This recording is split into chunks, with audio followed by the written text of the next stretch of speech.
this is my room, and these are my records. Anyways, so the article that I did is the Can Deliberative MiniPublics Address the Cognitive Challenges of Democratic Citizenship? And when I first read that, I was like, what do like 70% of those words even mean? The main one was like MiniPublics. I had never heard that phrase in my life. So in the text, it's defined as bodies composed of ordinary citizens chosen through near random or stratified selection from a relevant constituency and tasked with learning, deliberating, and issuing a judgment about a specific topic, issue, or proposal. So like, I just kind of took that as to mean it's basically like a focus group for politics and about legislation and stuff like that. So the author's basically saying how the current state of American politics makes it really complicated and honestly kind of like a burden for the average citizen to make an effort to fully understand politics, and it makes it kind of impossible to actually understand it. Like, it's hard enough to try to understand it, but it's literally like physically impossible to actually understand any of that kind of stuff. So that's what's like referred to when they say like the cognitive challenges of democratic citizenship. They say they want to focus on the MiniPublics, the focus groups, as trusted information proxies to enable citizens to make better trust judgments. The main argument here is that when they monitor each, like if for one person to monitor each political institution that somebody relies on, it requires a lot more time, attention, and knowledge than anybody could ever like give to a topic, let alone even like the most attentive person could not devote that much time and energy and resources to just studying if like something's trustworthy or not, with how many institutions we have in the United States. Therefore, citizens usually like they'll focus on some resources that like that matter the most to them, while simply just trusting others because there's just not enough time to keep an eye on everything. The analogy that they use in here, I'll just read the quote. It says, if A trusts B with regard to C, A is judging that B has their interest in view and is competent to oversee good C with respect to A's interest. That might not make any sense when you like hear it, but when you read it, it makes a lot more sense. So basically, that just means that people trust some institutions for no reason other than everyone else does, but those people only believe it because everybody else does, and it just kind of means that like everyone is trusting something for no real reason, just kind of because that's the assumption that we trust things. So the authors identify 4 types of politically relevant trust according to the cognitive demands. So there are different kinds of levels of how we trust things, and that depends on what they are. So the first one is our trust in experts and professionals. The second is our trust in public institutions.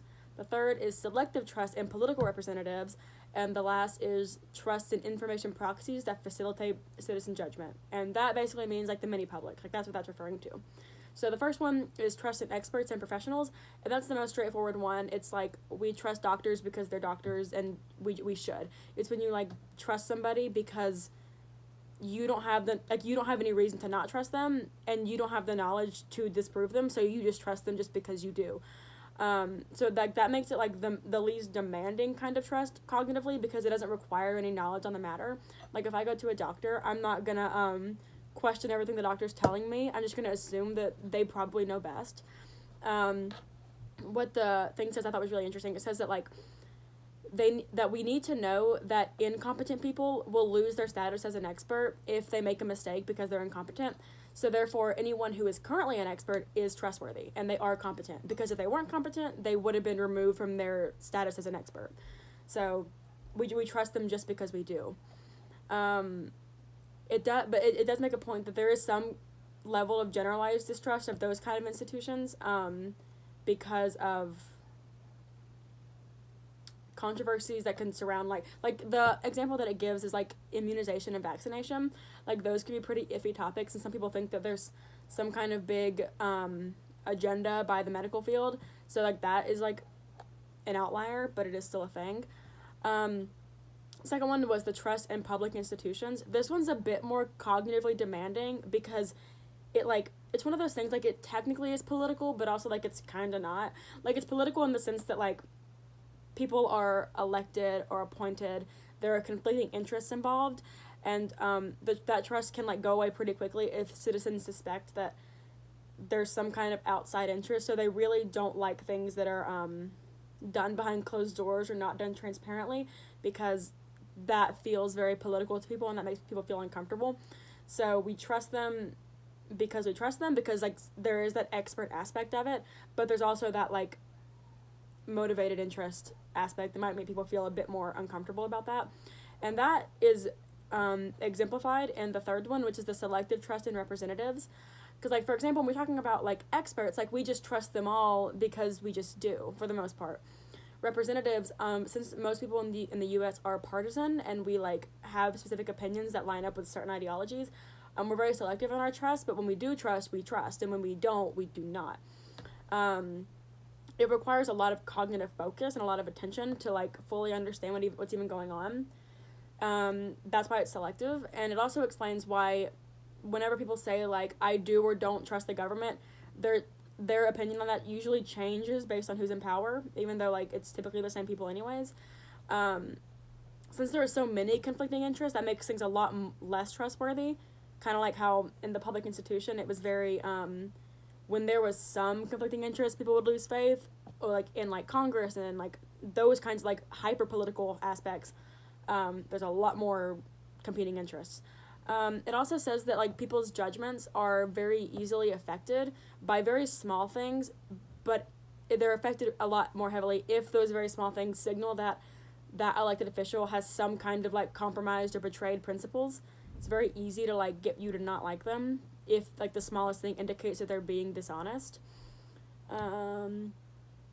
Right, okay, so it says that citizens must be judging the credibility of people who are constantly competing for their attention and their allegiance.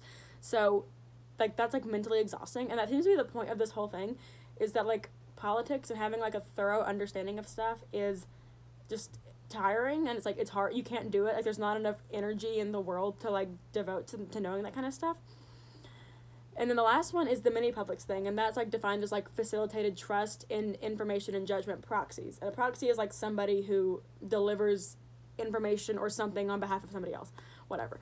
Basically, it addresses the need for those trusted agents and institutions that facilitate, enable, and support citizens' capacity for political judgment by lowering how much energy you need to put into it. So basically, it's talking about, like, making political experts out of people who are not politicians, and they're not going to be running for any kind of office, and there's no real motivating conflicting interest there, because, like, the more political an institution is, the less trustworthy people assume it to be.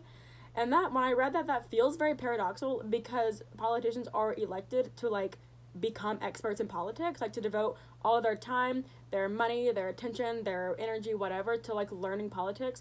So you would think that that would make them the most trustworthy because they know the most. But then the article basically read my mind and contradicted that as soon as I thought it, because they said that competent only translates to trustworthiness when there is interest convergence. So the conflicting outside personal motivating factors need to be, like, gone for people to trust that. And it also acknowledges that citizens can attribute competence to political professions while they also distrust motivations for that. And there's a really good table in it, and I'm just going to pull it up, like, on my end just so I don't forget what it looks like. Okay, it just kind of, like, condenses a lot of what I said and talks about how trusting experts and professionals takes a very low cognitive demand. Trusting your public institutions, like your public schools, your, that was the only thing I could think of. That requires, like, a moderate thing. Trusting your political representatives, that takes a very high amount of cognitive energy, and same with your facilitated trust. But the difference between the facilitated trust and the elected leaders is that those motivating outlying factors. So it says that their argument is mostly theoretical, so they use two cases to illustrate the probability that their theory is plausible. And I feel like I haven't said it yet. So their actual theory is that people don't trust politicians, so what we need to do is have these, like, focus groups of just regular people who are representative of, like, whatever demographic they're coming from, and they can come in and, like, discuss and talk about people's concerns and then propose legislation to fix things. It's very, like, grounded, very not, because people think of politicians as being very, like, removed from society and being very removed from their constituency base. So, like, it's kind of replacing those people who are removed with people who are not removed, and they have nothing to gain from whatever they're doing. But their argument's mainly theoretical, but they do cite two cases to illustrate the probability that theory could be true. The first one is British Columbia. In 2004, they pretty much did that. They did, like, a MiniPublics thing where they had regular, ordinary citizens. Their purpose was to assess the single-member plurality electoral system, and if necessary, like, propose an alternative if they decided that didn't like that like that was not what people liked, and they would provide an alternative in the form of a question to be put to a vote by all the citizens. And the second was, like, Oregon did a very similar thing a lot more recently. Then it was just the same thing. So my opinion on it was, I thought it was really, really interesting, because I feel like it might be easy for one to assume that somebody who has devoted their life and their money and their time and their energy to learning about politics enough to be, like, elected to a position, you might assume that they're an expert, and you might want to just be like, well, let's just trust the experts in the same way we trust doctors and nurses and people of that nature. However, people don't do that because they see that there's some kind of motivating factor that could cause them to be dishonest or, like, have other kind of motivations in that kind of way. So I thought that was really interesting. I think that if we were to, like, replace that aspect of it with just regular citizens, I think that people could feel a lot more comfortable in politics, and they would be able to, like, trust things more, because the whole point is to have more trustworthy institutions. I think that's a really good proposed idea for that. I've been talking for, like, 1,000 years. I feel like it's a lot longer than I've been talking in class, but that's pretty much it. I had a great semester. I really enjoyed this class. I'm taking another class with you next semester because I really like your classes. Okay. Happy holidays.